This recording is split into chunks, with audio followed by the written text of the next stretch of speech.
Аиша, дочь правдивого.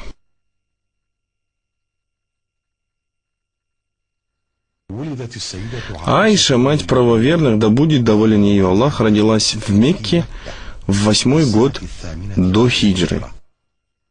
Согласно другим данным, еще раньше. Она выросла в доме, который жил согласно букве и духу ислама.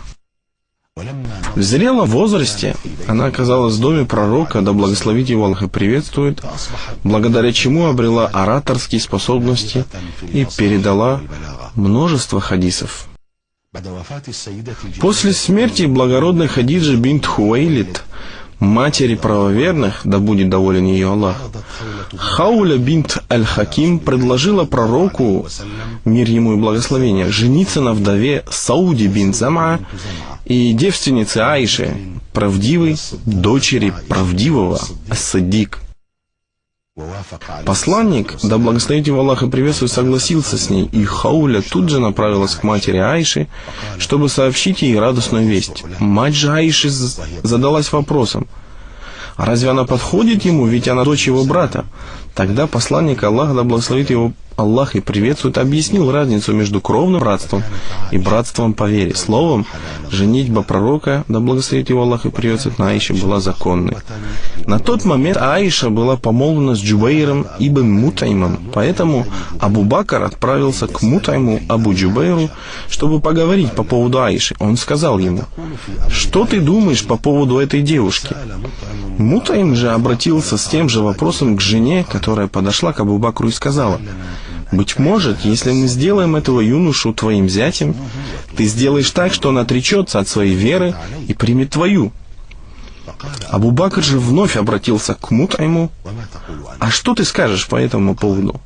Мутайм ответил: «Жена моя говорит то, что ты слышишь». Таким образом, Абу Бакр отменил помолвку и, вернувшись, сказал Хауле: «Скажи посланнику Аллаха, да благословит его Аллах и приветствует, пусть приходит».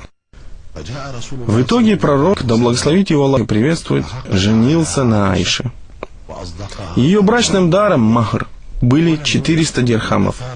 Далеки от истины те, кто поднял много шума по поводу возраста, в котором Аиша вышла замуж. Дело в том, что климатические условия в Саудовской Аравии были такими, что половое созревание наступало в очень раннем возрасте. Некоторые востоковеды, презирающие ислам, утверждают, что этот брак свидетельствует о бесправии женщины. Да, Аиша была помолвлена в очень раннем возрасте, и в этом нет ничего предосудительного. А сегодня, вот уже спустя 14 столетий, находятся такие люди, которые начинают рассуждать об этом по-своему, не понимая сути дела. Супружеская жизнь пророка, да благословит его Аллах и приветствует, и Аиши, началась в Медине после хиджры. Свадьба была очень простой. Как она сама об этом рассказывает, не были зарезаны ни верблюды, ни бараны. Ее окружили жены ансаров и сделали все, чтобы веселье прошло на славу. Ее приход в дом супруга оказался благим и благословенным. Она стала любимой женой посланника, да благословит его Аллах и приветствует, после Хадиджи. Вот что говорит Амр ибн Аль-Ас. «Я подошел к пророку, да благословит его Аллах и приветствует, и сказал: кого ты любишь больше всех, о посланник Аллаха?»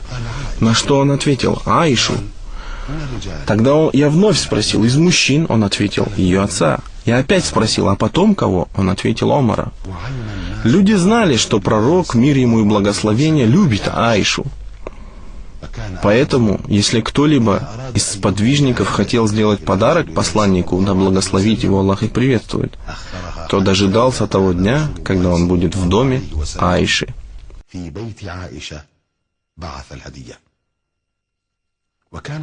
Аиша, да будет доволен ею Аллах, гордилась перед другими женами пророка, да благословит его Аллах и приветствует, тем, что она удостоилась 10 качеств, которые не были даны ни одной мусульманке, кроме нее.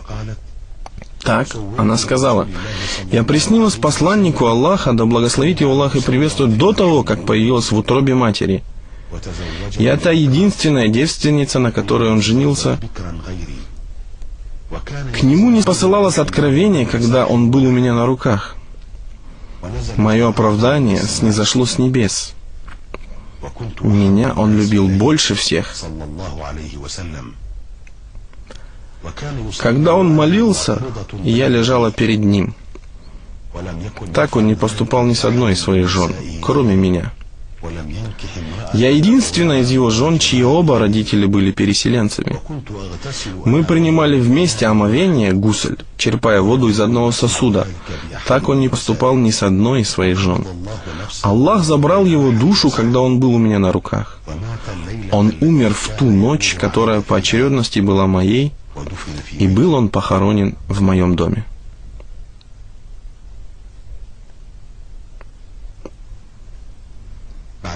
После смерти посланника Аллаха, да благословит его Аллах и приветствует, жизнь Аиши стала более умеренной и спокойной. Да будет доволен ей Аллах. Она осталась в одиночестве, без мужа и детей. Поэтому решила восполнить этот пробел, проявляя заботу о детях своих братьев и сестер. Так, под свою опеку она взяла Абдуллаха, сына сестры Асмы.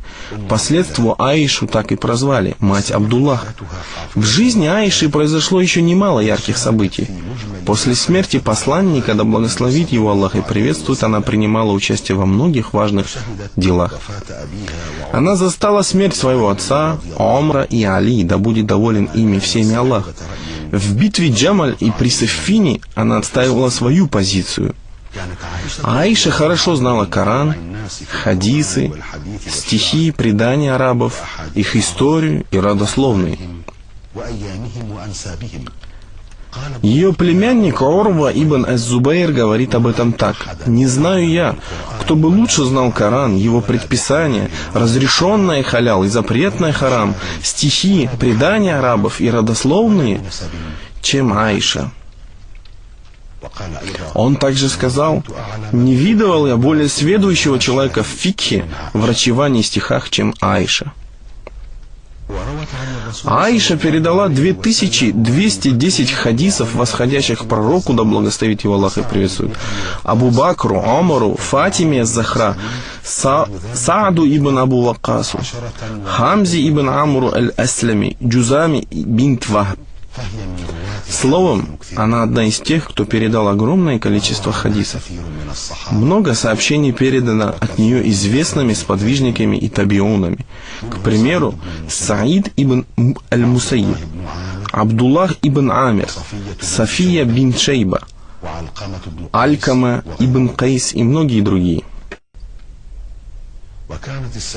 Аиша, да будет доволен ее Аллах, обладала ораторскими способностями. Когда она начинала говорить, люди застывали. Своей речью она завоевывала сердца людей. Эль-Ахнаф ибн Кайс говорит так: «Я слышал проповеди Абу Бакра, Омара, Усмана и Алии и других халифов вплоть до сегодняшнего дня. Так вот, не слышал я речи из уст человека более высокой и прекрасной, чем речь Аиши». А вот что сказал Муавия ибн Абу Суфьян: «Клянусь Аллахом, не видывал я оратора более красноречивого и выразительного в своей речи, чем Аиша».